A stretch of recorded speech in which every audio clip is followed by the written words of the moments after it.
السلام عليكم ورحمة الله وبركاته. أفنيت جهدك أيها النمام في سوء فعلك والأنام نيام، وزرعت كرها في القلوب بأسرها، فلها عليك توقد وضرام.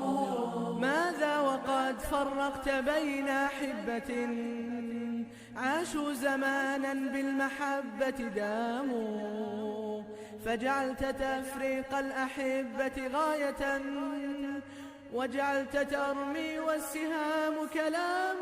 أتظن أن خفاك يبقى خافيا؟